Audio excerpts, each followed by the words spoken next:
Hello friends, welcome to வேல் ரோஜ் and crime diaries.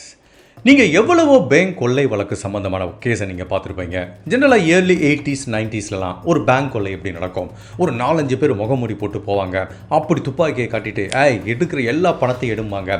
In case அந்த இடத்துல ஏதாவது ஒரு ஃபைட்டு நடக்கலாம், இல்லை அசம்பாவிதம் நடக்கலாம், துப்பாக்கியால் யாரையா சுடலாம், கத்தியை வச்சு ரத்தம் வரலாம், ஏதாவது ஒரு வைலன்ஸ் நடக்கிறதுக்கு சான்ஸ் இருக்குது. அதெல்லாம் ரொம்ப பழைய டெக்னிக். இப்போ ரீசெண்டாக என்ன பண்ணுறாங்க, டிஜிட்டல் மணி ஹைஸ்ட்டுங்கிற மாதிரி ஒரு கான்செப்ட் இருக்குது. அது ரீசெண்டாக பங்களாதேஷ் பேங்க்கில் நடந்த ஒரு ராபரியை பற்றி நம்ம பார்த்துருக்கோம். நீங்கள் பேங்குக்கே போக வேணாம்ப்பா, உலகத்தில் எந்த மூலையில் உட்காந்து வேணாலும் உங்களுக்கு திறமை இருந்துச்சுன்னா, கம்ப்யூட்டரோட இன்டர்நெட் இருந்துச்சுன்னா, பேங்க்கோட சர்வரை ஹேக் பண்ணி உங்களால் பணத்தை திருட முடியும். அந்த மாதிரி வழக்கையும் பார்த்துட்டோம். பட் இது ரெண்டுக்கும் இடைப்பட்ட ஒரு வித்தியாசமான பேங்க் கொள்ளை வழக்கை தான் இன்றைக்கி நம்ம பார்க்க போகிறோம். 1995 வருஷம் துபாயில் இருக்க இஸ்லாமிக் பேங்க்குங்கிற மிகப்பெரிய பேங்க்குக்கு ஆப்பிரிக்கன் கண்ட்ரியை சேர்ந்த ஒரு நபர் போகிறாரு. அப்படி உள்ளே போன நபர் அந்த பேங்க்லேருந்து மொத்தம் கிட்டத்தட்ட $252 மில்லியன் கொள்ளையடிச்சிருக்காரு. இப்போ நம்ம கரண்டாக இந்தியன் மதிப்புக்கு கால்குலேட் பண்ணி பார்த்தோன்னா 2000 கோடி ரூபாயை கொள்ளையடிச்சிருக்காரு.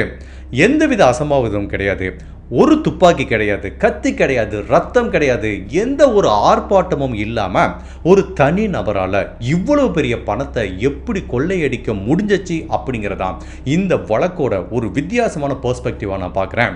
இந்த கேஸை நான் சொல்லி முடிக்க விட்டு உங்கள் மனசில் ஒரு கொஸ்டின் வரும், பிரதர் உண்மையை சொல்லுங்கள், இது நடந்ததா இல்லை நீங்கள் ஏதோ கட்டுக்கதை சொல்கிறீங்களான்னு ஒரு கொஸ்டின் உங்கள் மனசில் வரும். அந்த கொஸ்டின் உங்களுக்கு வரும் கண்டிப்பாக. அது இந்த கொள்ளைக்காரனோட மிகப்பெரிய சக்ஸஸ் அப்படிங்கிற மாதிரி சொல்லுவேன். இவன் ஏதோ திறமையாக கொள்ளையடித்தான், அவனோட திங்கிங்கே வேற லெவலில் இருந்துச்சு, அதுக்காக அந்த கொள்ளைக்காரனை அப்ரிஷியேட் பண்ணி தான் ஆகணும். அது எல்லாத்தையும் தாண்டி இந்த கேஸை படித்து முடிக்கும் போது அந்த கொள்ளைக்காரன் மேலே நம்ம எல்லாத்துக்குமே ஒரு நன்மதிப்பு ஏற்படும். என்ன பிரதர் 2000 கோடி ரூபாய் கொள்ளையடிச்சிருக்காங்கிறீங்க, அவன் மேலே ஒரு மதிப்பு வருங்கிறீங்க. நீங்கள் கண்டிப்பாக அந்த வீடியோ கடைசி வரைக்கும் பாருங்கள். இந்த கொள்ளைக்காரனை பற்றிய பெர்ஸ்பெக்டிவ் உங்களுக்கு கண்டிப்பாக மாறும். 1995 வருஷத்துலேருந்து 99 வருஷம் வரைக்கும் துபாய் அண்டு யூஎஸ்ல இருக்க சிட்டி பேங்கோட கண்ணில் விரலை விட்டு ஆட்டின ஆப்பிரிக்கன் கண்ட்ரியை சேர்ந்த ஒரு வித்தியாசமான கொள்ளைக்காரனை பற்றி தான் இன்னைக்கு நம்ம இந்த வீடியோவில் பார்க்க போகிறோம். யார் இந்த கொள்ளைக்காரன், அவன் எப்படி இவ்வளவு ஸ்மார்ட்டாக இவ்வளோ பணத்தை கொள்ளையடிச்சான் அப்படிங்கிறத நீங்கள் தெரிஞ்சுக்கிறதுக்கு முன்னாடி உங்கள் டைம் 2 செகண்ட்ஸ் எனக்காக ஸ்பெண்ட் பண்ணி என்னோட வீடியோஸ் உங்களுக்கு பிடிச்சிருந்துச்சுன்னா லைக் பண்ணிவிட்டு கமெண்ட் பண்ணுங்கள். இன்கேஸ் என்னோட சேனலை இது வரைக்கும் நீங்கள் சப்ஸ்கிரைப் பண்ணாமல் பார்த்தீங்கன்னா மறக்காமல் சப்ஸ்கிரைப் பண்ணி என்ன சப்போர்ட் பண்ணுங்கள். இந்த வீடியோவை கடைசி வரைக்கும் ஸ்கிப் பண்ணாமல் பாருங்கள். கடைசி வரைக்கும் உங்கள் என்டர்டைன்மெண்ட்டுக்கு நான் கேரண்டி. 1995 வருஷம் துபாயில் இருக்கிற துபாய் இஸ்லாமிக் பேங்க் அப்படிங்கிற பேங்க்குக்கு மக்கள் நிறைய பேர் காலையில் டிரான்சாக்ஷனுக்கு வராங்க. அந்த பேங்க்கு ரொம்ப பரபரப்பாக இருக்கும்போது ரொம்ப ஹைட்டாக ஆஜானுபாகுவா ஒரு ஆப்பிரிக்கன் கண்ட்ரியை சேர்ந்த ஒரு நபர் அந்த பேங்க்குக்கு வராரு. அந்த பேங்க்ல இருக்க எம்ப்ளாயிட்ட என்ன சொல்கிறாருன்னா, நான் உங்கள் பேங்க் மேனேஜரை உடனடியாக பார்க்கணுங்கிற மாதிரி சொல்கிறாரு. எப்பா யாருப்பா நீ, உனக்கு என்ன வேணும் அப்படின்னு கேட்கும்போது, நான் துபாய்க்கு விசிட்டராக வந்திருக்கேன், சும்மா டூரிஸ்ட்டாக வந்திருக்கேன், நான் ஒரு முக்கியமான விஷயமா உங்கள் பேங்க் மேனேஜரை பார்க்கணுங்கிறாங்க. நீங்கள் சொல்கிற மாதிரிலாம் பார்க்க முடியாது, அதுக்கு நிறைய ப்ராசஸ்லாம் இருக்குது, ப்ளஸ் நிறைய செக்யூரிட்டி ரீசன்லாம் இருக்குன்னு சொன்னால் கூட, நான் ஒரு மிக முக்கியமான விஷயமா வந்திருக்கேன், உங்கள் பேங்க்குக்கு அதனால் நிறைய லாபம் கிடைக்க போது, என்னை மேனேஜர் மீட் பண்ண வைங்கன்னு சொல்லி அந்த நபர் தொடர்ந்து ப்ரெஷர் கொடுத்துட்டே இருக்காரு. சரி ஓகே, வேறு வழி இல்லாமல் முகமத் அப்படிங்கிற அந்த பேங்க் மேனேஜருக்கு இந்த ஆப்பிரிக்கன் கண்ட்ரியை சேர்ந்த நபரை இன்ட்ரடியூஸ் பண்ணி விடுறாங்க. தன்னோட பேர் சிசோகோ அப்படிங்கிற மாதிரி இன்ட்ரடியூஸ் பண்ணிக்கிறாரு. அவர் என்ன சொல்கிறாருன்னா, நான் துபாய்க்கு ஒரு மாதிரி டூரிஸ்டாக தான் வந்தேன், இங்கே ஒரு அப்பார்ட்மெண்ட்லாம் வாங்கியிருக்கேன், நான் கொஞ்சம் ஓரளவு நிறைய பணம்லாம் இருக்குது, கொஞ்ச நாள் துபாயில் தங்கலான் இருக்கேன், எனக்கு சொந்தமாக ஒரு கார் வேணும், உங்கள் பேங்க்கில் கார் லோன் தர முடியுமாங்கிற மாதிரி கேட்குறாரு. இல்லை சார், நீங்கள் நினச்ச மாதிரி உடனே கார் லோன்லாம் தர முடியாது, முதல்ல அதுக்கு இங்கே ரெசிடெண்ட்டாக இருக்கணும், நீங்கள் டூரிஸ்ட் விசாவில் வந்திருக்கீங்க, உங்களுக்கு எப்படி சார் கார் லோன் தர முடியும், ஒரு நிலையான வேலை இருக்கணும், மாத சம்பளம் இருக்கணும், இல்லை அதுக்கு கொலாட்ரல் கொடுக்குற மாதிரி உங்கள் வீட்டு பத்திரமா ஏதாவது ஒன்று இருந்தால் தான் சார் நான் உங்களுக்கு லோன் தர முடியும், இப்படி திடீர்னு வந்து லோன் கேட்டால் எப்படி சார் சாத்தியமாகுன்னு சொல்லி இந்த பேங்க் மேனேஜர் சொல்லும்போது, சிசோகோங்கிற அந்த ஆப்பிரிக்கன் கண்ட்ரியை சேர்ந்த நபர் கிட்டத்தட்ட ஒரு 2-3 மணி நேரம் இந்த பேங்க் மேனேஜர் கிட்ட தொடர்ந்து பேசினாரு. என்ன பேசினாருன்னு தெரியல. ஒரு 3 மணி நேரத்துக்கு அப்புறம் அந்த பேங்க் மேனேஜர் சிசோகோங்கிற இந்த நபருக்கு கார் லோன் தர்றேன் அப்படிங்கிற மாதிரி அப்ரூவல் கொடுத்துறாரு. கார் லோனும் கொடுத்துறாரு, இந்த சிசோகோ காரும் வாங்கிறாரு. சரி, நம்மளுக்கு ஒரு மேனேஜர் லோன்லாம் அரேஞ்ச் பண்ணி கொடுத்துருக்காரு, அவருக்கு ஒரு நன்றி கடன் செலுத்தலான்ட்டு அந்த மேனேஜரை கான்டாக்ட் பண்ணி, சார் என்னோட வீட்டுக்கு நீங்கள் டின்னருக்கு வாங்கங்கிற மாதிரி சொல்கிறாங்க. அவர் சொல்கிறார், இல்லை சார், நான் ஒரு கஸ்டமர், ஒரு பேங்க் கஸ்டமருக்கு ரிலேஷன்ஷிப் தான், நீங்கள் இந்த மாதிரிலாம் நாங்கள் வீட்டுக்கு போகக்கூடாது சார், அது எங்கள் பேங்க்குக்கு ரூல்ஸ்க்கு அகெயின்ஸ்டாக இருக்குது சார்ங்கிற மாதிரி இவர் எவ்வளோ சொன்னால் கூட நான் ஒரு முக்கியமான விஷயம் சொல்கிறேன். நீங்கள் என்னோட வீட்டுக்கு டின்னருக்கு வந்து பாருங்கள். இந்த உலகத்தில் நீங்கள் எங்கேயுமே பார்க்காத பல அதிசயங்களை உங்களுக்கு காட்ட போகிறேன். அதுக்கு நான் கண்டிப்பாக கேரண்டி. நீங்கள் ஏன்டா என்னோட வீட்டுக்கு வந்தோம் அப்படிங்கிற மாதிரி டிசப்பாயின்மெண்ட் ஆக மாட்டீங்க. ஓ, நம்ம வாழ்க்கையில் ஒரு மிகப்பெரிய ஆப்பர்ச்சுனிட்டி கிடைச்சிருக்கேன்னு சொல்லி சந்தோஷம்தான் படுவீங்க. நீங்கள் வந்து பாருங்களேன் அப்படிங்கிற மாதிரி இந்த நபர் சொல்லும்போது, என்னடா இவ்வளோ பிட்ட போகிறானே, சரி என்ன தான் சொல்கிறானேன்னு போய் பார்க்கலான்னு சொல்லிட்டு அந்த முகமதுங்கிற மேனேஜரும் சிசோக்கோங்கிற இந்த ஆஃப்ரிக்கனோட வீட்டுக்கு டின்னருக்கு போகிறாரு.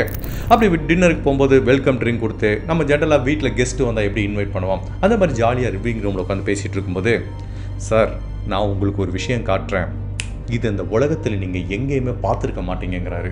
அப்படி என்னப்பா பார்க்குறீங்க அப்படின்னு கேட்டால், சரி ஓகே, என்கிட்ட ஒரு வித்தை இருக்குது, ஒரு பிளாக் மேஜிக் இருக்குது. அதில் நம்ம எவ்வளவு பணம் கொடுக்குறோமோ அந்த பணம் டபுளாக நம்மளுக்கு திரும்பி கிடைக்கும். அதுக்கு எப்படி கிடைக்கும் அப்படின்னா, ஜின் அப்படிங்கிற அமானுஷ்ய சக்திகளோட உதவியோட தான் இந்த பணத்தை டபுள் ஆக்கிற வித்தையை நான் தெரிஞ்சு வச்சிருக்கேங்கிற மாதிரி சொல்கிறாரு. என்னப்பா இந்த காலத்தில் இதெல்லாமாவா, பைத்தியக்காரத்தனமாக இருக்குது அப்படின்னு. நீங்கள் வேணால் வந்து பாருங்கள், உங்கள் கண்ணு முன்னாடி நிரூபித்து காட்டுட்டாங்கிறாரு. சரி எப்படி நிரூபித்து காட்டுவேன்? இப்போ உங்கள் கையில் எவ்வளோ சார் பணம் இருக்குது? நான் பேங்க்லேருந்து வித்ட்ரா பண்ணி இன்னொரு கஸ்டமர் கொடுக்க போனோம், 100,000 திர்காம் இருக்குது அப்படிங்கிற மாதிரி சொல்கிறாரு. சரி இந்த 100,000 என்கிட்ட கொடுங்க, அடுத்த 1 மணி நேரத்துக்குள்ளே இதை 200,000 மாற்றி தரேங்கிறாரு. பாசிபிளா பாருங்க அப்படின்னு சொல்லிட்டு அந்த 100,000 எடுத்துட்டு ஒரு ரூமுக்குள்ள கூட்டிட்டு போறாரு.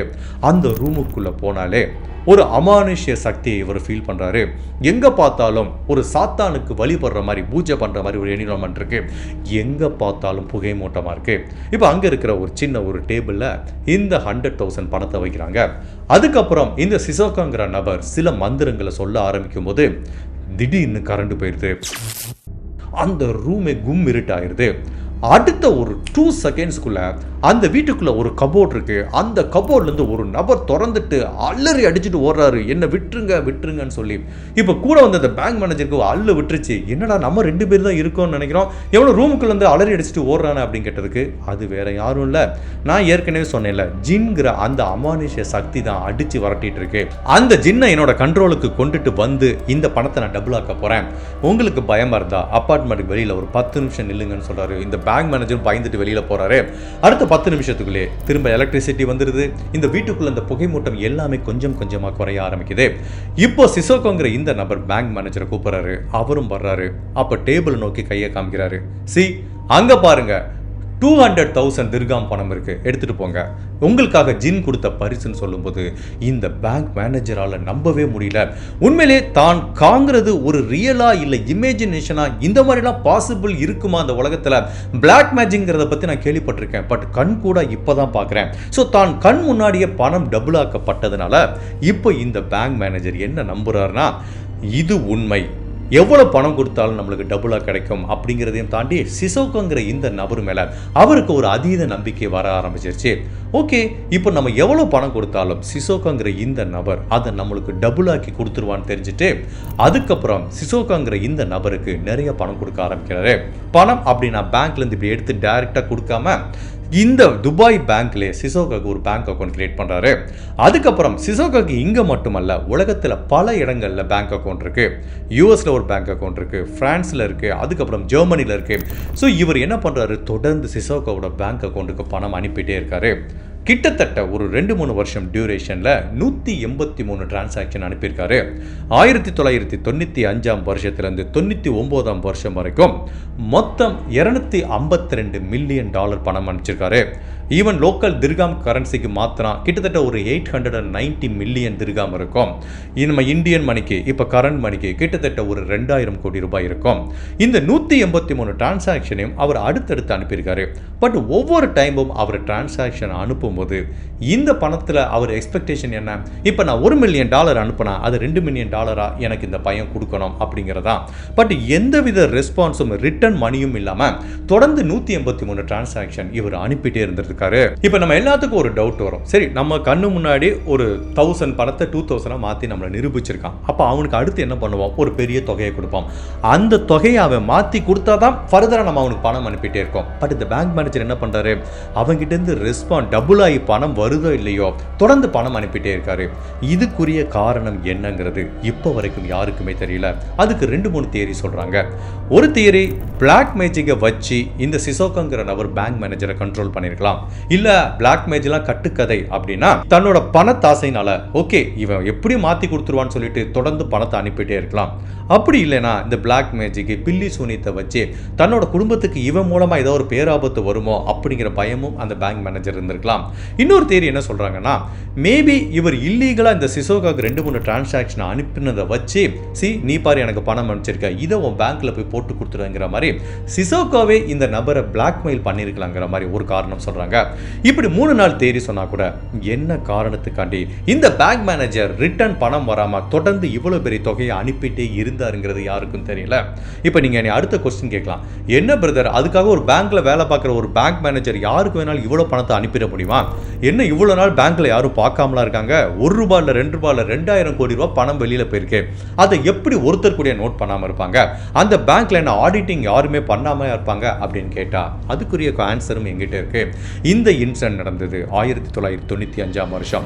இப்போ எப்படி நம்ம எவ்வளவோ சாஃப்ட்வேர் வசதி இருக்கு, ஏஐ இருக்கு, அக்கௌண்டிங்லாம் சும்மா வேற லெவல் சாஃப்ட்வேர் இருக்கு, அதுவே ஆட்டோமேட்டிக்கா அக்கௌண்டிங்லாம் பண்ணிரும். பணம் எங்க ஒரு நாளைக்கு வரவு செலவாகுது, எவ்வளவு பணம் உள்ள வருது வெளியில போகுது, எவ்வளவு ஷார்டேஜ் ஆகுதுன்னு ₹1 குறைஞ்சா கூட இப்ப கண்டுபிடிச்சிடலாம். பட் ஏர்லி 90ஸ்ல எப்படின்னா எல்லாமே மேனுவலா பண்ணாங்க. ஈவன் ஆடிட்டிங்கும் சரியா பண்ணாதனால தான் இவ்வளவு பெரிய தொகை இவர் அப்ரூவ் பண்ணா மட்டும் வெளியில போற மாதிரி இருந்ததுனால கிட்டத்தட்ட இவ்வளவு பெரிய தொகை மிஸ் ஆனதை கூட யாருமே நோட் பண்ணாம இருந்திருக்காங்க. அது இந்த பேங்க் மேனேஜருக்கு ரொம்பவே சாதகமா இருந்திருக்கு. சரி ஓகே, இவ்வளவு பெரிய பணத்தை அந்த பேங்க்ல இருந்து பேங்க் மேனேஜர் ஏதோ ஒரு காரணத்துக்காண்டி இந்த சிசோகாக்கு அனுப்பி விட்டுருக்காரு. இவ்வளவுதானா இந்த கொள்ளை கதை இதோட முடிஞ்சிச்சா அப்படின்னு கேட்டீங்கன்னா இந்த கதையே இங்க தான் ஆரம்பிக்குது.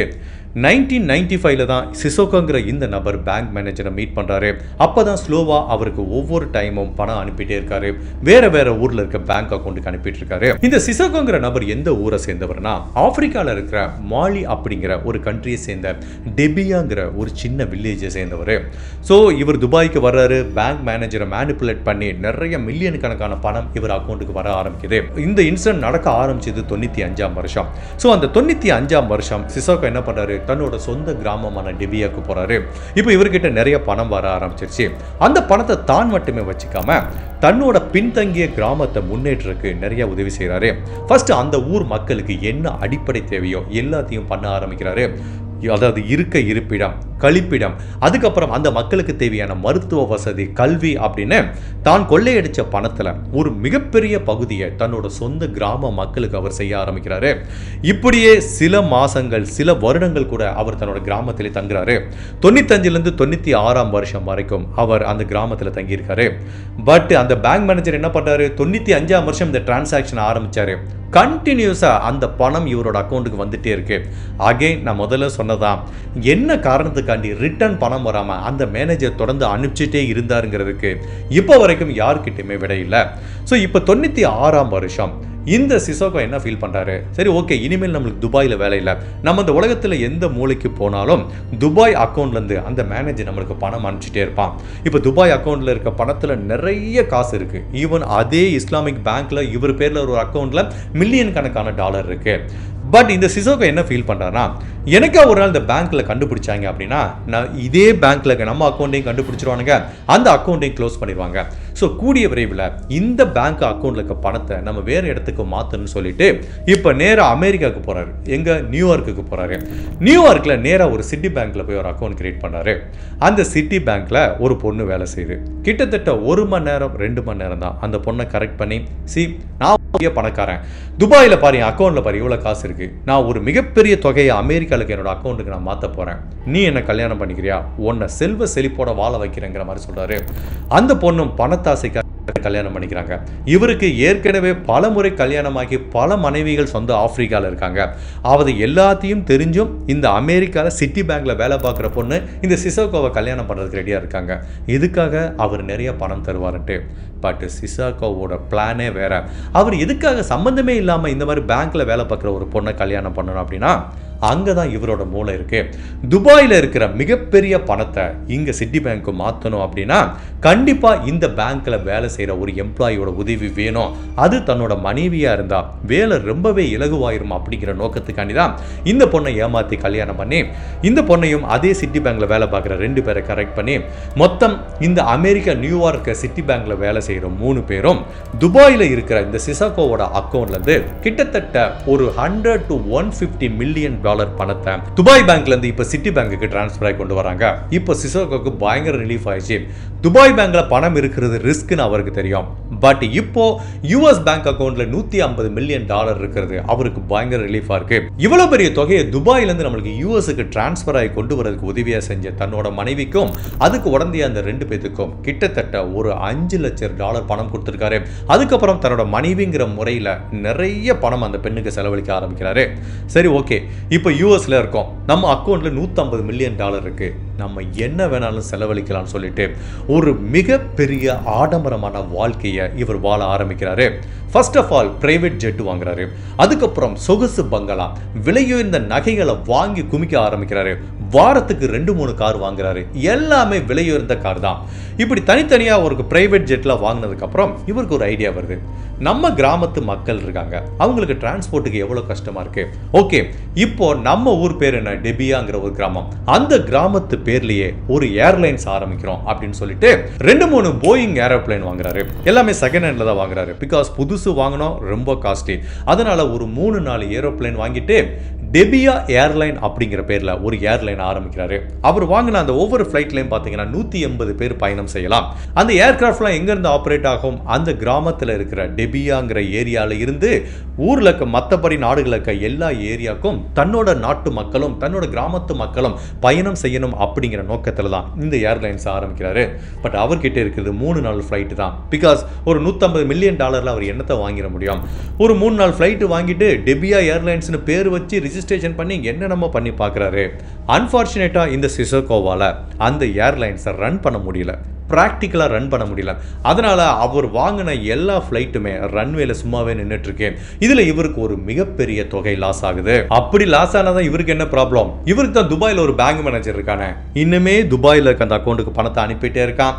அங்க இருந்து அந்த பணம் சிட்டி பேங்குக்கு டிரான்ஸ்ஃபர் ஆகிட்டே தான் இருக்கு. அவன் எதுக்கு தொடர்ந்து அனுப்பிச்சிட்டு இருக்கான்னு இதுவரைக்கும் யாராலையும் கண்டுபிடிக்க முடியல. இப்போ எப்பெல்லாம் இவருக்கு பணம் குறையுதோ அப்ப சிட்டி பேங்க்ல திரும்ப திரும்ப அந்த பணம் ரீஃபில் ஆகிட்டே இருக்கு.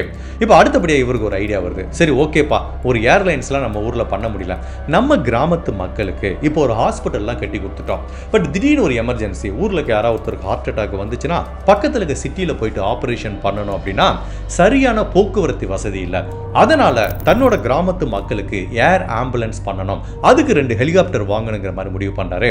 அந்த டைத்துல தான் அமெரிக்கால கவர்மெண்ட்ல இருந்து அவங்க போருக்கு பயன்படுத்தின பல ஹெலிகாப்டரை ஏலம் விட ஆரம்பிக்கிறாங்க. ஃபார் எக்ஸாம்பிள், வியட்நாம் வாருக்கு பயன்படுத்தின 2 ஹெலிகாப்டரை ஏலம் விடுறாங்க. அந்த ஏலத்துல இவர் பங்கு பெறாரு. எவ்வளவு விலை கொடுத்தாலும் இதை நான் வாங்குறதுக்கு ரெடியா இருக்கேன்னு அந்த ஏலத்துல பங்கு பெற்ற எல்லாத்தையும் விட இவர் அதிகமா பணம் அந்த ஏலத்தொகையை சப்மிட் பண்றாரு. பட் இவரை ரெக்கார்டை எடுத்து பார்க்கும்போது இவர் பேசிக்காவே ஆப்பிரிக்கன் கண்ட்ரில இருந்து வந்தவருங்கிறதுனால இப்போ இவங்க, அதாவது யுஎஸ் அத்தாரிட்டிஸ் என்ன ஃபீல் பண்றாங்கன்னா, இவன் நம்ம கிட்ட இருந்து வாங்குற ஹெலிகாப்டரை சரியான விதத்துக்கு பயன்படுத்துவானான்னு தெரியாது. பிகாஸ் ஆப்பிரிக்கன் கண்ட்ரில இருந்து நிறைய போதைப் பொருள் அமெரிக்கா கொண்டு வரலாம், அதுக்கப்புறம் இல்லீகலா தீவிரவாதிகளை உள்ள இவன் கொண்டு வரலாம். அதனால இந்த 2 ஹெலிகாப்டரையும் இவனுக்கு தரக்கூடாது அப்படிங்கிற மாதிரி இவர் என்னதான் அதிகமான ஏலத்தொகை கொடுக்க ரெடியா இருந்தா கூட யூஎஸ் அத்தாரிட்டிஸ் அந்த கான்ட்ராக்டை கேன்சல் பண்ணிடுறாங்க. இதுல இவருக்கு பயங்கர கடுப்பாயிடுச்சு. அப்ப இவர் தான் கூட வேலை பார்க்குற 2-3 பேரை வச்சு யூஎஸ் அத்தாரிட்டிஸ் கிட்ட லஞ்சம் கொடுக்க முயற்சி பண்றாரு. இதுக்கு எவன் சைன் பண்ணுவானா அவனை பிடிச்சி, உனக்கு நான் $30,000 பணம் தர்றேன், இந்த 2 ஹெலிகாப்டர் எனக்கு கொடுக்க முடியுமா இல்லையான்னு கேட்கும்போது இவரோட கெட்ட நேரமா என்னன்னு தெரியல, அவன் ரொம்ப நேர்மையான அதிகாரியா இருந்ததுனால இதை பத்தி மேலே போய் போட்டு கொடுத்துட்டான்.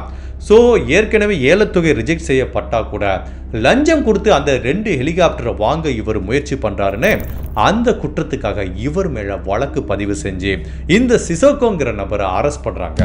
என்னடா இது, நம்ம எவ்வளோ காசு வச்சுருக்கோம், எவ்வளோ பெரிய மல்டி மில்லியனரு, நம்மளை போய் அரெஸ்ட் பண்ணிட்டாங்களே அப்படின்னு சொல்லிட்டு, சரி ஓகே இந்த வழக்கோட ட்ரையல் நடக்கட்டும், அதுக்கு முன்னாடி என்னால் ஒரு நாள் கூட ஜெயிலில் இருக்க முடியாது, எனக்கு பெயில் வாங்கி கொடுங்கன்னு அமெரிக்காவில் இருக்க காஸ்ட்லியான டிஃபென்ஸ் லாயரை ஹையர் பண்ணி இவருக்காக போராடுறாங்க பெயில் வாங்குறதுக்கு.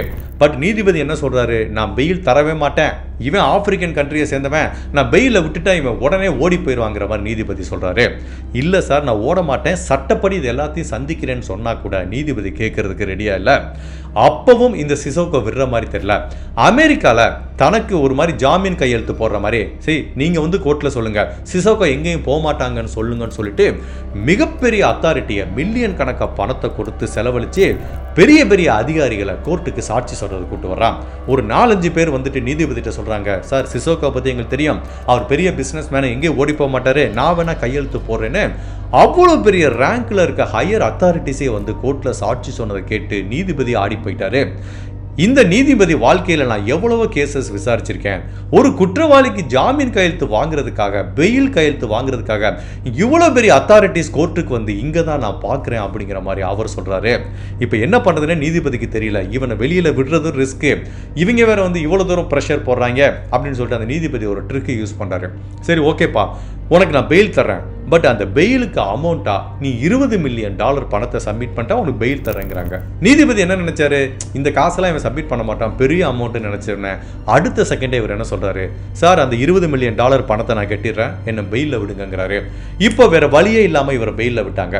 பட் இந்த வழக்கோட விசாரணை முடிகிற வரைக்கும் இவர் அமெரிக்கா விட்டு வெளியில் போக முடியாது. எந்த வழக்கு, இவர் பேங்க்ல இல்லீகலா பணம் டிரான்ஸ்ஃபர் பண்ற வழக்கு கிடையாது, அந்த ஹெலிகாப்டர் வாங்குறதுக்காக $30,000 லஞ்சம் கொடுக்க முயற்சி பண்ண ஒரே ஒரு வழக்கு மட்டும் தான் இவர் பேர்ல இருக்கு. இப்போ பெயிலில் இருக்காரு. பெயிலில் இருக்கும்போது எப்போ வேணாலும் நம்மளை ஜெயிலுக்கு அனுப்பிடுவாங்க, அது வரைக்கும் சந்தோஷமா இருப்போம்னு சொல்லிட்டு அந்த கேப்ல ஒரு 2-3 மாசம் கேப்ல அமெரிக்காவில் 13 பெண்களை திருமணம் பண்றாரு. ஒவ்வொரு பெண்களுக்கும் லக்ஸூரியஸ் அப்பார்ட்மெண்ட் வாங்கி தராரு, 20 அப்பார்ட்மெண்ட் வாங்குறாரு. தன்னோட ஒவ்வொரு மனைவிகளுக்கும் விலை உயர்ந்த தங்க வெள்ளி வைர நகைகளை வாங்கி குமிக்கிறாரு. டெய்லி ஒரு கார் வாங்குறாரு. இப்படி ஒரு ஆடம்பரமான வாழ்க்கையை வாழ்ந்துட்டு இருக்கும்போது இவரோட அந்த பெயிலில் வந்த டைம்லாம் முடிஞ்சு இந்த ட்ரையல் ஆரம்பிக்குது. இந்த வழக்கை விசாரிக்கும் போது இவரோட டிஃபென்ஸ் லாயர் இவர்கிட்ட என்ன சொன்னாங்கன்னா, கோர்ட்டில் உங்களை கேட்பாங்க, லஞ்சம் கொடுக்க முயற்சி பண்ணீங்களானே, நான் கொடுக்கவே இல்லைங்கிற மாதிரி நீங்கள் மறுப்பு தெரிவிக்கணும் அப்படிங்கிற மாதிரி இவரோட டிஃபென்ஸ் லாயர் எல்லாம் இவருக்கு அட்வைஸ் பண்ணி கோர்ட்டுக்கு அனுப்பி வைக்கிறாங்க. கோர்ட்டில் இப்படி போய் நிற்கிறாரு. நீதிபதி கேட்குறாரு, நீங்கள் $30,000 லஞ்சம் கொடுக்க முயற்சி செஞ்சீங்களா அப்படின்னு கேட்டதுக்கு இவர் என்ன சொல்லியிருப்பார் நீங்கள் எதிர்பார்க்குறீங்க?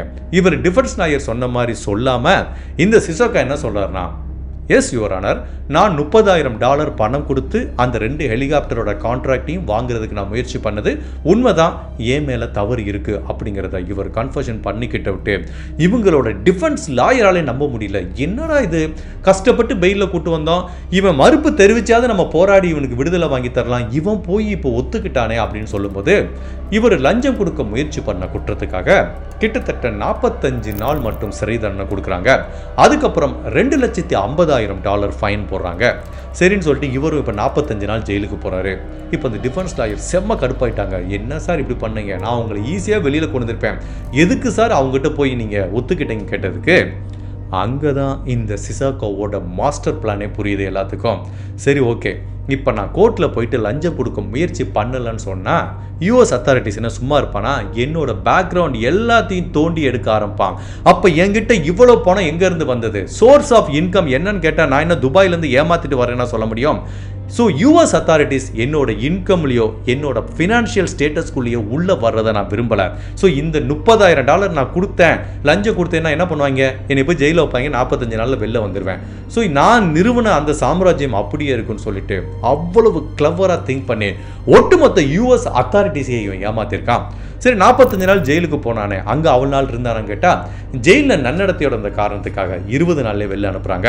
பட் அதுக்கு உரிய தண்டனையா நீங்கள் 20 நாளில் போங்க, பட் இங்கே ஷெல்டர் வீடு வசதி இல்லாமல் ஹோம் இல்லாதவங்களாம் ரொம்ப பேர் கஷ்டப்படுறாங்க, அவங்களுக்கு ஒரு $1 மில்லியன் உதவி செஞ்சுட்டு போங்கன்னு சொல்லும்போது ஏன் தாராளமாக தர்றேன்னு சொல்லிட்டு இந்த ஹோம்லெஸ் பீப்புளுக்காக $1 மில்லியன் உதவி செஞ்சுட்டு கிட்டத்தட்ட 2 வாரத்திலேயே ஜெயிலேருந்து ரிலீஸ் ஆகி வந்துட்டாரு. இவர் அந்த குற்றத்தை ஒத்துக்கிட்டு போன அவரோட கிளவர்னஸை பாருங்களேன், உண்மையிலே அமேசிங் டேலண்ட், எவ்வளோ பெரிய ஒரு அறிவாளியாக இருந்திருக்கணும். சரி, இப்போ இவருக்கு சிசோகாக்கு புரிஞ்சு போச்சு, இந்த லஞ்சம் கொடுத்த வழக்குல இருந்து நம்ம தப்பிச்சிட்டோம், பட் யூஎஸ் அத்தாரிட்டிஸோட கண்ணில் நம்ம மாட்டிட்டோம், இவங்க நம்மளோட பேக்ரவுண்ட்லாம் தோண்டி எடுக்க ஆரம்பிச்சா நம்ம ஒரு மிகப்பெரிய ஆபத்தில் முடியும்னு சொல்லிட்டு அந்த வருடமே 1998 வருடமே அமெரிக்காலேருந்து தன்னோட ஆப்பிரிக்காவில் இருக்க சொந்த கிராமத்துக்கு ஓடி போறாரு. அப்படி இவர் சொந்த கிராமத்துக்கு ஓடி போனா கூட இன்னுமே அந்த துபாய் பேங்க்லேருந்து அந்த மேனேஜர் இவருக்கு பணம் அனுப்பிச்சிட்டே தான் இருக்கான். 1998 வருஷம் இவன் தன்னோட சொந்த கிராமத்துக்கு போனதுக்கு அப்புறம் கூட பணம் வந்துட்டே இருக்கு. 95 98 வருஷம் வரைக்கும் இந்த 3 to 4 இயர்ஸ்ல மொத்தம் $242 மில்லியன் பணம் இந்த சிசோகாவோட அக்கௌண்ட்டுக்கு பேங்க் மேனேஜரால் அனுப்பப்பட்டிருக்கு. இதை இவ்வளோ நாள் யாருமே கண்டுபிடிக்காம இருந்தா கூட ஃபைனலாக 1999 வருஷம் ஒரு ஆடிட்டர் இவ்வளோ பெரிய ஸ்கேம் நடந்திருக்கு அப்படிங்கிறத கண்டுபிடிக்கிறாரு. சந்தேகப்படும்படியா உலகத்தில் இருக்க நிறைய அக்கௌண்ட்டுக்கு இந்த பேங்க்ல இருந்து மிகப்பெரிய தொகை போயிருக்கு, பேங்கே திவாலாகிற நிலைமையில இருக்குங்கிறத கண்டுபிடிக்க விட்டு இதை பத்தி இந்த துபாய் நியூஸ் பேப்பர்ல ஒரு பெரிய ஆர்டிகல் பப்ளிஷ் பண்ண விட்டு மக்கள் கிட்ட ஒரு பதட்டம் ஆயிடுச்சு. மக்கள் யாரெல்லாம் இந்த பேங்க்ல பணத்தை போட்டிருக்காங்களோ அவங்க எல்லாருமே குதிச்சு போயிடறாங்க. இவ்வளவு கஷ்டப்பட்டு நம்ம சம்பாரிச்சு போட்ட அவ்வளவு பணமும் போச்சான்னு மக்கள் ஆர்ப்பாட்டம் பண்றாங்க. பேங்க்ல போட்ட இந்த மக்களோட பணம் கிடைக்குமா இல்லையாங்கிறது தெரியல, பேங்க் எப்ப வேணாலும் திவால் ஆகுங்கிற மாதிரி ஒரு சூழ்நிலை இருக்கு. அப்பதான் இந்த துபாய் கவர்மெண்ட் இதுல தலையிட்டு பொதுமக்களுக்கு ஒரு உறுதிமொழி கொடுக்குறாங்க. நீங்க கவலையே படாதீங்க, நாங்க என்ன மாதிரி போராட்டம் பண்ணியாவது எதுல இருந்து பணத்தை எடுத்தாவது உங்களோட சேமிப்பு பணத்துல நாங்க கை வைக்காம பாத்துக்கிறோம். இந்த பேங்க்ல நீங்க போட்ட உங்களோட பணம் 100% சேஃபா இருக்குங்கிற மாதிரி கவர்மெண்ட் ஆத்தரைஸ் பண்ணதுக்கு அப்புறம் தான் பொதுமக்கள் கொஞ்சம் அமைதியாகிறாங்க. இப்போதான் அந்த கவர்மெண்ட்டும் சரி துபாய் போலீஸ் ஆஃபீஸரும் இவ்வளவு பெரிய ஸ்கேம் நடத்துறத கண்டுபிடிக்கிறாங்க. ஈவன் இதுல அந்த பேங்க் மேனேஜர் முகமது மட்டுமல்ல, அவருக்கு ஒரு 3-4 பேர் உதவியா இருந்திருக்காங்க. அது மட்டுமல்லாம இதை எவ்வளவு பேர் நோட் பண்ணிருக்கலாம், எத்தனையோ ஆடிட்டர் இதுல ஒர்க் பண்ணிருக்காங்க, அந்த பேங்க்ல வேலை பார்த்த நிறைய பேர் இதை மிஸ் பண்ணிருக்காங்க.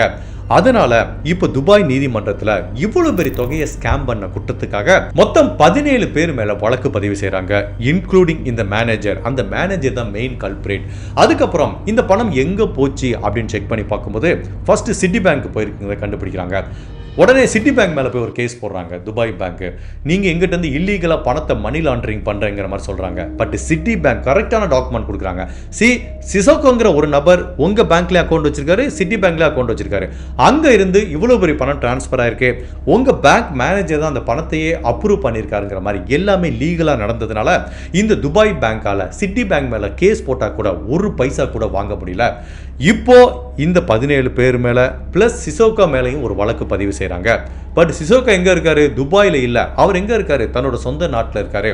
பட் அந்த சொந்த நாட்டோட சட்டத்திட்டம் எப்படி இருக்குன்னா, நீ ஏதோ ஒரு வெளிநாட்டில் போய் ஒரு கிரைம் பண்ணிட்டு சொந்த ஊருக்கு வந்தால் கூட அந்த வெளிநாட்டு அத்தாரிட்டிஸ் உன்னை இந்த நாட்டுக்கு வந்து கைது பண்ணிட்டு போகிறதுக்கு எந்த விதமான சட்டத்திட்டங்களும் இல்லைங்கிறதுனால சிசோகாவுக்கு நல்லா புரியுது, நீங்கள் என்ன கேஸ் வேணாலும் போடுங்க, அமெரிக்காவில் போடுங்க, இங்கே போடுங்க, என்னோட கண்ட்ரிக்கு உள்ளே வந்து என் மேலே கையே வைக்க முடியாது அப்படிங்கிறது அவருக்கு நல்லா தெரியுது. ஸோ இப்போது துபாயிலேருந்து வர்ற அந்த பேங்க்லேருந்து வர்ற பணம் ஸ்டாப் ஆயிடுச்சு. இது வரைக்கும் இருக்கிற பணம் மட்டும்தான் அவரோட அக்கௌண்ட்டில் இருக்கு. ஸோ துபாயில் இந்த ஸ்கேமில் இன்வால்வ் ஆன அந்த மேனேஜர் இவங்களோட வழக்கு விசாரணை நடந்து எல்லாத்துக்குமே தலா 3 வருடங்கள் சிறை தண்டனை கிடைக்குது. அதுக்கப்புறம் இவரை இந்த சிசோகாவை வலை வீசி தேடிட்டு இருக்காங்க. Even international level arrest warrant கூட கொடுக்குறாங்க.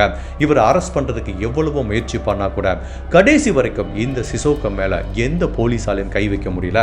இப்போ சிசோகா கிட்ட நிறைய பணம் இருக்கு, அவர் ஊரான அந்த ஆப்பிரிக்கன் கண்ட்ரியில் தான் இருக்காரு. அப்போ அவர் என்ன ஃபீல் பண்ணுறாரா, நம்ம ஒரு தனி மனிதனாக இருக்கோம், இது நம்மளுக்கு உண்மையிலே ரொம்ப ஆபத்தான விஷயம், அதனால் நம்ம அரசியலில் புகுந்து அரசியல்வாதி ஆகிட்டா நம்மளுக்கு இன்னும் கொஞ்சம் சேஃப்டியாக இருக்கும்னு தெரிஞ்சுட்டு 2012 வருஷம் அங்கே ஒரு அரசியல் கட்சியில் சேர்றாரு. அதுக்கப்புறம் அங்கே ஒரு போட்டி போகிறாரு அரசியலில். இவர் ஏற்கனவே தாங்கிட்டு இருக்க பணத்தை வச்சு அந்த மக்களுக்கு நிறைய சேவை செஞ்சதுனால எல்லா மக்களும் இவர் ராபின்ஹுட் எங்களோட தலைவர்னு கொண்டாடுறதுனால ஈஸியாக அவர் எலெக்ஷனில் ஜெயிச்சு பார்லிமெண்ட்டுக்கு போயிடுறாரு. இப்போ அரசியல் பவரும் அவருக்கு சேர்ந்து வர்றதுனால இந்த சிசோகா மேலே யாருமே கையை வைக்க முடியல. பட் இப்போ என்ன பிரச்சனை அப்படின்னா, இது வரைக்கும் துபாய் பேங்க்லேருந்து காசு வந்துட்டே இருந்துச்சு, அமெரிக்காவில் போய் ஆட்டம் போட்டார், இங்கே ஆட்டம் போட்டார், எல்லா மக்களுக்கும் காசு செலவழிச்சிட்டாரு, அரசியலுக்கும் காசு செலவழிச்சிட்டாரு.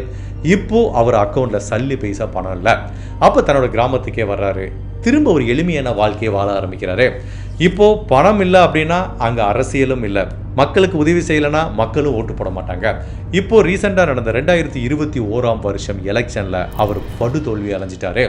அதுக்கப்புறம் ஓகேப்பா, நம்மளுக்கு அரசியல்னா எதுவும் வேணாம், இனிமேல் எந்த பிரச்சனை வேணான்ட்டு தன்னோட குக் கிராமத்தில் போயிட்டு தன்னோட சின்ன வீட்டில் எளிமையாக ஒரு தனிமையான வாழ்க்கையை வாழ ஆரம்பிக்கிறாரு. என்னடா அது, உலகம் ஃபுல்லாக இவ்வளோ பெரிய கிரைம் பண்ணிட்டு துபாய் போலீஸ் ஒரு பக்கம் தேடுறாங்க, அமெரிக்கா போலீஸ் ஒரு பக்கம் தேடுறாங்க, பட் இவனை கண்டுபிடிக்க முடியாமல் ஒரு நாள் கூட இந்த 2 கண்ட்ரி போலீஸால் இவரை ஜெயிலில் வைக்க முடியல. பட் அப்படி இருந்தால் கூட பிபிசி அப்படிங்கிற ஒரு டெலிவிஷன் என்ன பண்ணுறாங்கன்னா, இவர் எங்கே இருக்காருன்னு கண்டுபிடிச்சி அவர் வீட்டுக்கு போய் இன்டர்வியூ பண்ணுறாங்க. அப்போ இவர் என்ன சொல்கிறார் அப்படின்னா, என்னமோ நான் இவ்வளோ ஸ்கேம் பண்ணிட்டேன், இப்படி பண்ணிட்டேன், அப்படி பண்ணிட்டேங்கிறாங்க. நானா எந்த பேங்க்லேருந்து பணத்தை திருடலை, நான் துபாய் பேங்க்குக்கு போனது உண்மைதான், பட் ஜஸ்ட்டு கார் லோன் வாங்குறதுக்கு மட்டும்தான் போனேன். அவங்க சொன்ன மாதிரி அந்த $252 மில்லியன் எனக்கு வரவே இல்லைங்கிறாரு. இந்த பேங்க்கில் வேலை செஞ்சவங்களே திருடிட்டு கடைசியில் பாருங்கள் என் மேலே பழிய போகிறாங்கிறாரு. பட் இவர் தான் எல்லாத்துக்கும் காரணமாக இருக்காருங்கிறது அந்த பிபிசி இன்டர்வியூ எடுக்கிற பெண்ணுக்கு தெரிஞ்சால் கூட ஆப்பிரிக்கன் கண்ட்ரியில் அவங்க இடத்துல போய் இருக்கோங்கிறதுனால இவங்க கேட்குற ஒவ்வொரு கொஸ்டினும் கேட்கும்போது அந்த பெண்ணுக்கு ஒரு உயிர் பயம் இருந்துகிட்டே இருக்குது, நம்மளை ஏதாவது பண்ணிடுவாங்களோ அப்படின்னு.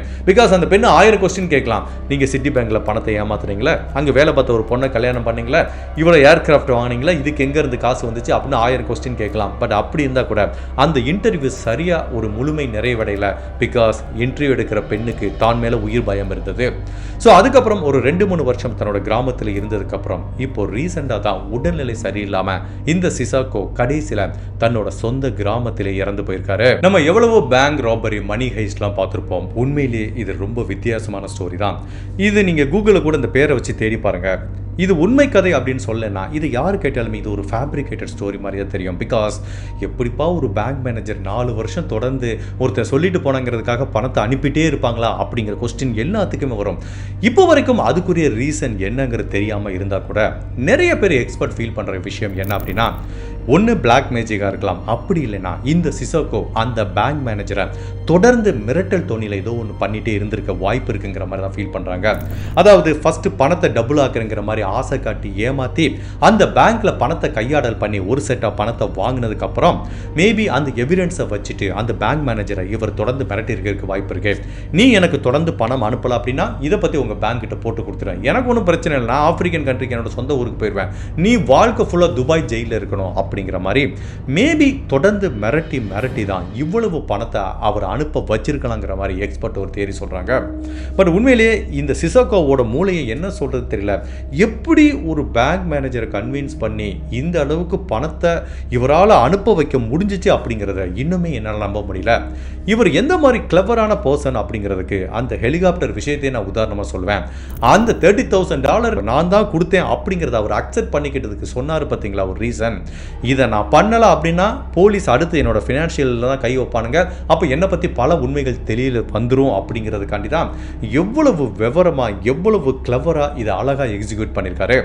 பட் இவர் மேலே என்னதான் ஒரு கொள்ளையடிச்சாரு, மக்கள் பணத்தை கொள்ளையடிச்சார் அப்படிங்கிற மாதிரி என்னதான் கொள்ளைக்காரன் அப்படிங்கிற ஒரு பிம்பம் இருந்தால் கூட கொள்ளையடிச்ச பணத்தை எல்லாத்தையும் தானே அனுபவிக்காம, ஒரு லக்ஸுரியஸான வாழ்க்கையை தானே அனுபவிக்காம, தான் சம்பாரிச்சதில் பெரும் தொகையை ஒரு 75% தொகையை தன்னோட நாட்டுக்கும் கிராமத்து மக்களுக்கும் அவர் ஸ்பெண்ட் பண்ணது உண்மையிலேயே அப்ரிஷியேட் பண்ண வேண்டியத விஷயம். நம்ம கண்ட்ரியில் எடுத்துக்கோங்க, எவ்வளோ பேர் நம்ம கண்ட்ரிலேருந்து பணத்தை கொள்ளையடிச்சிட்டு UK, பிரான்ஸ் அப்படின்னு போய் செட்டில் ஆகும்போது வெளிநாட்டிலேருந்து ஒரு பணத்தை போய் கொள்ளையடிச்சிட்டு தன்னோட கிராமத்து மக்களுக்கு வந்து செஞ்சது உண்மையிலேயே ரொம்ப வித்தியாசமான விஷயமா நான் பார்க்குறேன். என்னதான் கொள்ளையடிச்சதுக்குரிய நோக்கம் ஒரு சரியான நோக்கமாக இருந்தால் கூட அதுவும் தப்பான விஷயம்தான். இவர் கொள்ளையடிச்சிட்டு போன பணத்தினால துபாயிலையும் யூஎஸ்லையும் எத்தனை குடும்பங்கள் பாதிக்கப்பட்டிருக்கும் அதையும் நம்ம கன்சிடர் பண்ணணும். ஸ்டில் குற்றம் தான். பட் இதில் கடைசி வரைக்கும் இவர் தான் பண்ண குற்றத்துக்கு ஒரு நாள் கூட ஜெயில் தண்டனை வாங்காம போனது ரொம்ப ஆச்சரியமா இருக்கு. அதே டயத்தில் இந்த பிபிசியில் கடைசியில் இன்டர்வியூவில் அவர் சொன்னார் பாருங்க, நான் ஒரு பைசா கூட கொள்ளையடிக்கல, இது எல்லாமே இந்த பேங்க் மேனேஜர் தான் ஏதோ பண்ணியிருக்காங்கிறாரு. பட் எனக்கு என்னமோ தோணுதுன்னா இந்த $242 மில்லியன் சிசோகாக்கு வந்திருக்குமான்னு தெரியல. சிசோகாக்கு பணம் அனுப்புறப்பயே இடையில இந்த பேங்க் மேனேஜர் கூட வேலை பார்க்குறவங்க எல்லாருமே ஒரு செட் ஆஃப் பணத்தை தனியாக அடிச்சுக்கிறதுக்கும் வாய்ப்பு இருக்குங்கிற மாதிரி தான் தோணுது. ஸோ இந்த கேஸில் வந்து நம்ம எடுத்துக்க வேண்டிய இன்னொரு மிக முக்கியமான விஷயம் என்ன அப்படின்னா, இந்த பில்லி சூனியம், இந்த பிளாக் மேஜிக்கு, பணத்தை வந்து இந்த மாதிரி புதையல் கண்டுபிடிக்கிறது, நீங்கள் இவ்வளோ பணத்தை கொடுத்தீங்கன்னா அதை டபுள் ஆக்கி தர்றோம் அப்படிங்கிற மாதிரி யாராவது உங்களை ஏமாற்றி பேராசை காமிச்சு கூட்டிகிட்டு போனாங்கன்னா கடைசியில் இந்த மாதிரி தான் முடியும். பெரிய ஆப்பு தான் காத்துட்ருக்கு. இந்த வழக்கோட விசாரணைக்கு ஆணி வேறுனு ஒன்று இருக்கும். ஒரு கிரைம் நடக்குதுன்னு வச்சுக்கோங்களேன், அந்த கிரைமுக்கு ஒரு ட்ரிகர் பாயிண்ட் இருக்கும். இதோட ட்ரிகர் பாயிண்ட் என்ன அப்படின்னா, இந்த துபாய் பேங்க் மேனேஜரோட பேராசை தான் காரணம். சப்போஸ் இவர் கார் லோன் கூட தப்பாக கொடுத்துருக்கலாம்னு வச்சுக்கோங்களேன், இவர் வீட்டுக்கு போகாமல் அவர் இந்த பணத்தை டபுள் ஆக்கி தர்றேங்கிற அந்த ஆசை வலையில் விழாமல் இருந்திருந்தார்னா, இல்லைப்பா எனக்கு அந்த மாதிரிலாம் காசு வேணான்னு சொல்லி வெளியில் வந்திருந்தார்னா இவ்வளவு பெரிய கிரைம் நடந்திருக்கிறதுக்கு வாய்ப்பில்லை. இவ்வளவு பணத்தை அவர் கொள்ளையடிக்கிறதுக்கும் வாய்ப்பில்லை. ஸோ மேக் ஷுர் பணத்தாசைனால் இந்த புதையல், இந்த பில்லி சூனியம், இந்த மாதிரி பிளாக் மேஜிக் எதுலேயுமே போய் மாட்டிக்காங்க. அது என்றைக்குமே உங்களுக்கு பெரிய ஆப்பாக தான் வைக்கும். நான் எவ்வளவோ பேங்க் ராபரி கேஸ் பார்த்துருந்தா கூட ஒரு சின்ன கத்தி இல்லாமல் ரத்தம் இல்லாமல், இதில் நல்லா நோட் பண்ணிங்கன்னா தெரியும், இந்த க்ரைமில் யாருமே ஹர்ட் ஆகலை. யார் உடம்புலேருந்து ஒரு சின்ன கீரல் கூட வடாமல் இவ்வளோ பெரிய பணத்தை உலகம் ஃபுல்லாக ட்ரான்ஸ்ஃபர் பண்ணி துபாயிலேருந்து ஒரு பணத்தை எடுத்து ஆஃப்ரிக்காவுக்கு எடுத்துகிட்டு போயிட்டு தன்னோட குடும்பத்துக்கு ஒருத்தன் பண்ணியிருக்கான் அப்படிங்கிறது உண்மையிலே எனக்கு பயங்கர ஆச்சரியத்தை தான் கொடுத்தது. இந்த மாதிரி ஒரு பேங்க் ராபரி வழக்கை நான் கேள்விப்பட்டதே இல்லை. இந்த கேஸை பற்றி நீங்கள் என்ன நினைக்கிறீங்க? உங்களோட கருத்தை மறக்காமல் இந்த வீடியோவில் பதிவு பண்ணுங்கள். இந்த பேங்க் மேனேஜர் எதுக்காக 4-5 வருஷம் தொடர்ந்து இந்த சிசோகாக்கு பணம் அனுப்பிட்டு இருந்திருக்காருன்னு நீங்கள் நினைக்கிறீங்க? உங்களோட கருத்தையும் பதிவு பண்ணுங்கள். இந்த மாதிரி அனதர் கேஸில் உங்களை சந்திக்கிறேன். Till then stay safe, take care, by.